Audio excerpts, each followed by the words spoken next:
رسول اللہ صلی اللہ علیہ وسلم ایک رات مسجد نبوی میں تشریف لے گئے تو دیکھا کہ صحابہ دو مجلسوں میں بیٹھے ہیں.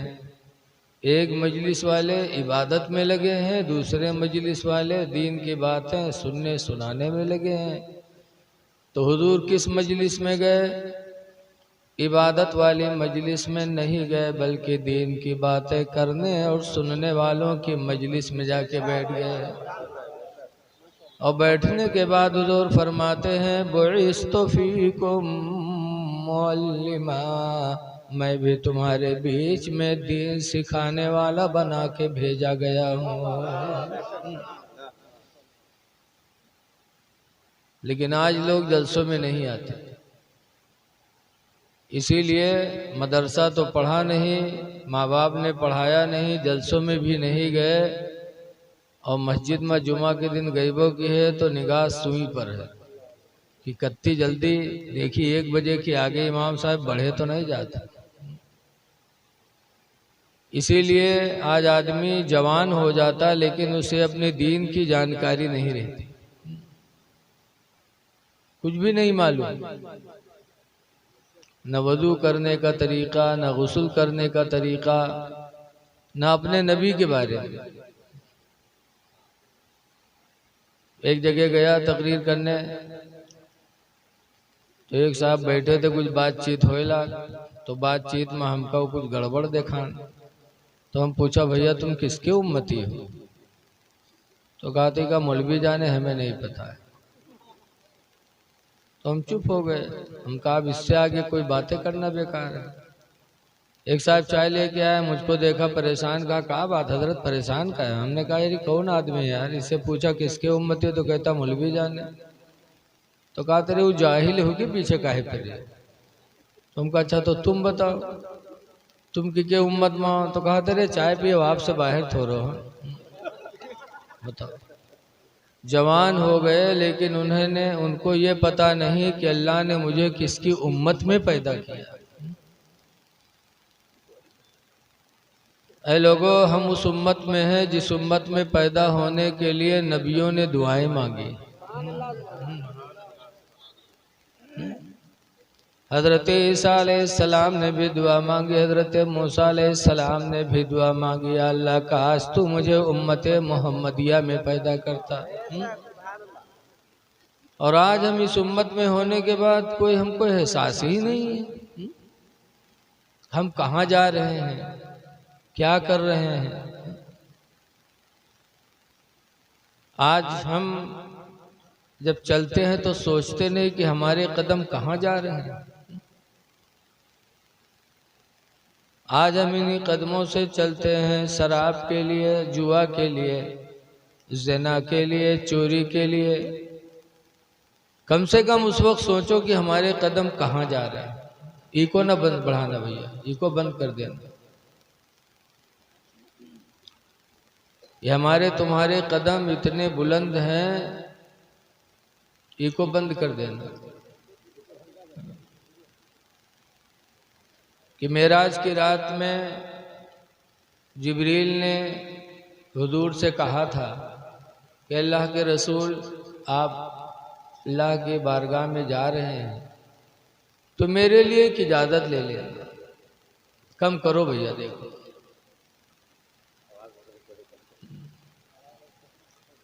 ایکو نہ بڑھاؤ، بالکل ایکو ختم کر دو. میرے لیے ایک اجازت لے لینا. کہا کیا؟ کہا کل قیامت کے دن جب آپ کی امت پل صراط کے اوپر سے گزرے تو اللہ مجھے اجازت دے دے کہ میں آپ کی امت کے قدموں کے نیچے اپنے پر کو بچھا دوں اور میرے پروں پر سے آپ کی امت گزر جائے. بتاؤ کتنا مرتبہ ہمارے تمہارے قدموں کا ہے کہ جبریل جو فرشتوں کے سردار ہیں وہ ہمارے آپ کے پیروں کے نیچے پر بچھانے کی تمنا کریں اور ہم ان پیروں سے اللہ کی ناراضگی کے لیے چلیں. کتنی افسوس کی بات. اعلیٰ حضرت فرماتے ہیں کہ رزق خدا کھایا کیا اور فرمان حق ٹالا کیا. اللہ کی روزی ہم کیسی کیسی کھا رہے ہیں اور اس کے فرمان پر دھیان نہیں. رزق خدا کھایا کیا اور فرمان حق ٹالا کیا اور شرم نبی خوف خدا یہ بھی نہیں وہ بھی نہیں. شرم نبی خوف خدا یہ بھی نہیں وہ بھی نہیں.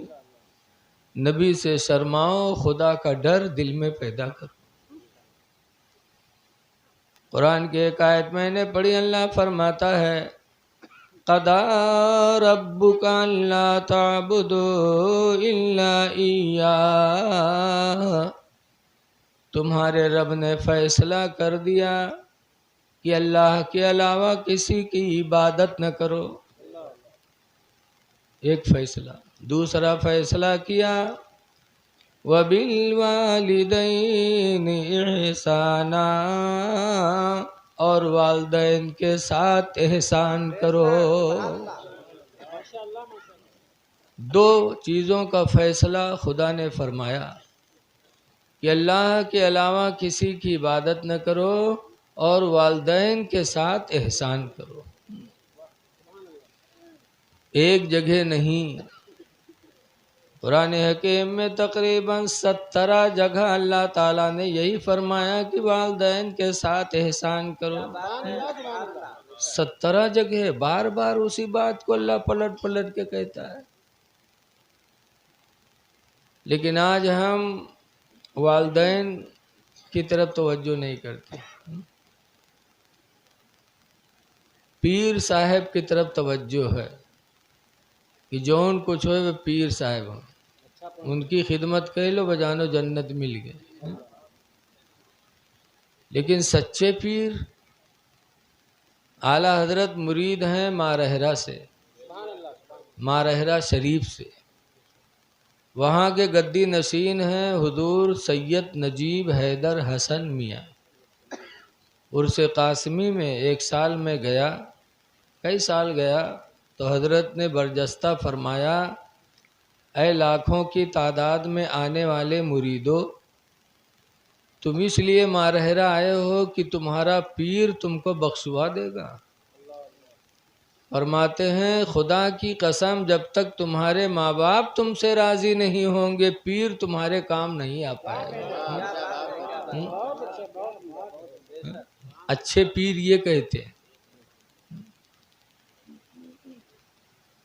ابھی کچھ دن پہلے رتلام گیا تھا تقریر کرنے تو ایک پیر صاحب بلین نہ ان کے نام نہ بتائیے.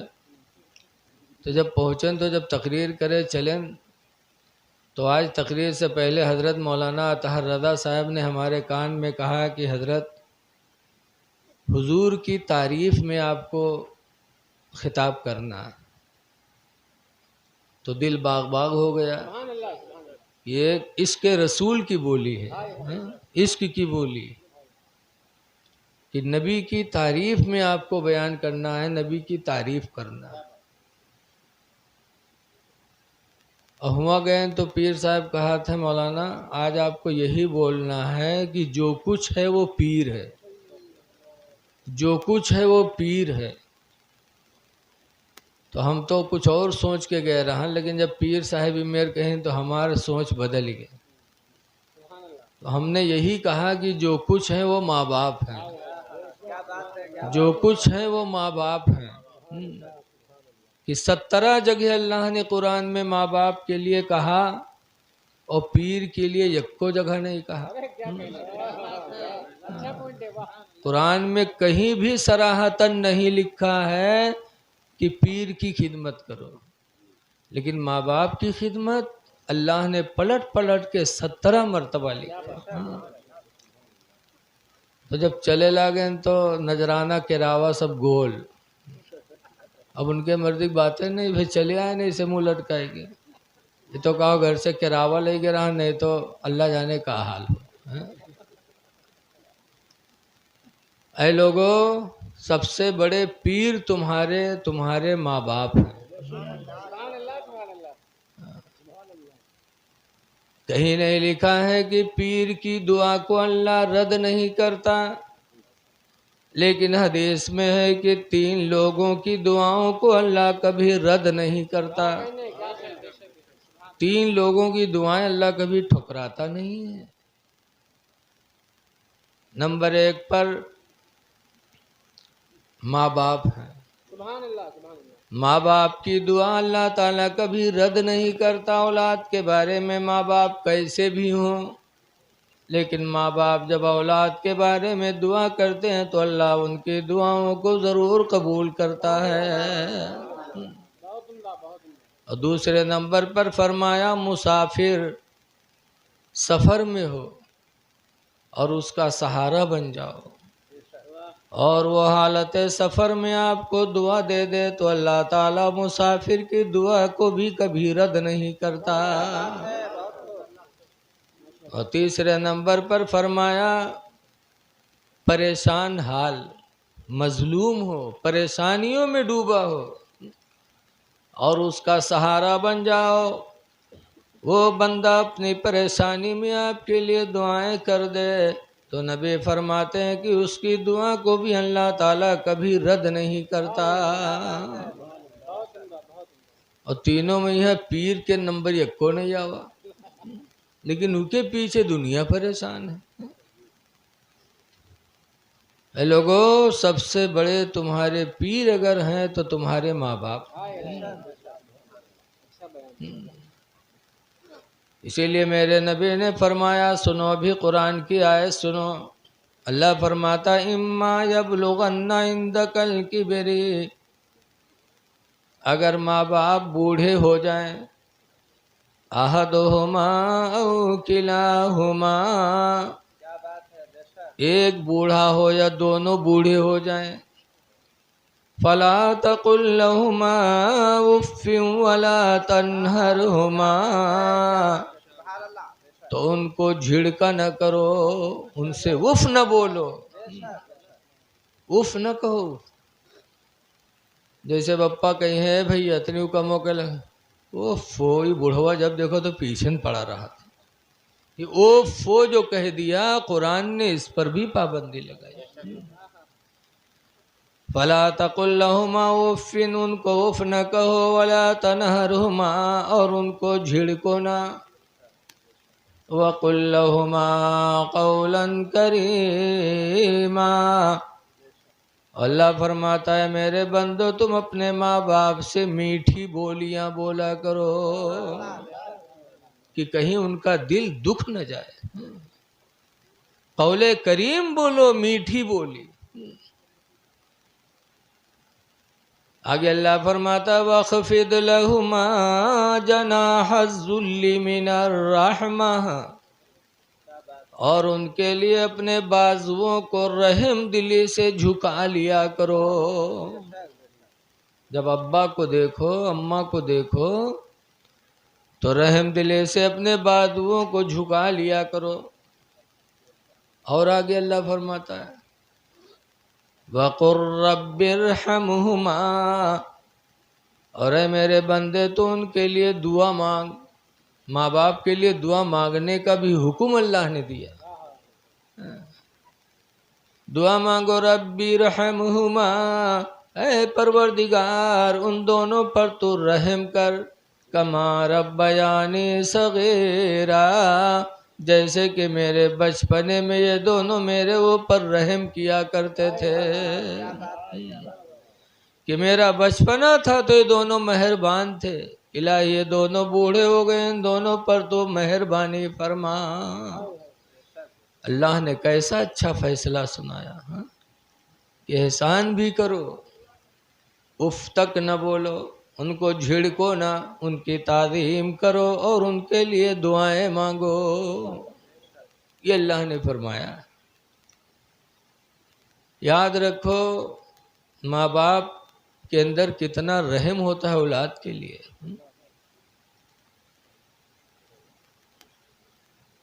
قرآن کریم 12واں پارہ سورہ یوسف میں ہے اذ قال یوسف لأبیہ یا ابت انی رأیت، یوسف علیہ السلام نے اپنے ابا یعقوب سے کہا تھا انی رأیت احد عشر کوکبا، میں نے 11 ستاروں کو خواب میں دیکھا۔ اذ قال یوسف لأبیہ یا ابت انی رأیت احد عشر کوکبا والشمس والقمر، 11 ستارہ دیکھا، چاند و سورج کو دیکھا۔ کیا دیکھا ان کو؟ کہ وہ میرے لیے سجدہ کرتے۔ تو یوسف علیہ السلام کے ابا نے جب سنا تو کہا بیٹا اس خواب کو کہیں بیان نہ کرنا ورنہ تمہارے بھائی دشمن بنیں گے، لوگ دشمن بنیں گے۔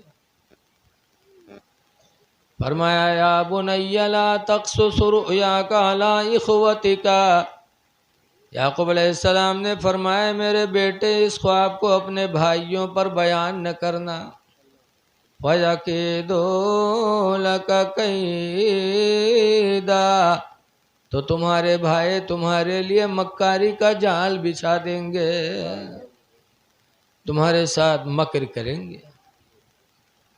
ایک باپ کے دل میں اولاد کی کتنی محبت ہوتی ہے کہ خواب کی تعبیر پر پابندی لگا دیا، بتانا نہیں۔ لیکن اللہ تعالیٰ جب کوئی مرتبہ دیتا ہے تو مرتبہ ظاہر ہو ہی جاتا ہے۔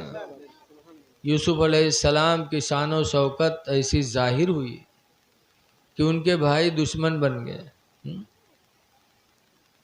اور بھائیوں نے جنگل میں لے جا کے مار کے کنویں میں ڈال دیا۔ یعقوب علیہ السلام کنویں میں پہنچے تو دعا مانگتے، کہتے ہیں یا اللہ جس پر تو راضی اس پر تیرا بندہ یوسف بھی راضی ہے۔ انسان کو اپنے رب کے فیصلے پر ہر وقت راضی رہنا چاہیے، جس حال میں اللہ رکھے بندہ خدا کا شکر ادا کرے تو اللہ اس کے درجات کو بلند فرما دیتا۔ کنویں میں ہے لیکن اللہ کے فیصلے پہ راضی ہے۔ آواز تنک جہاں در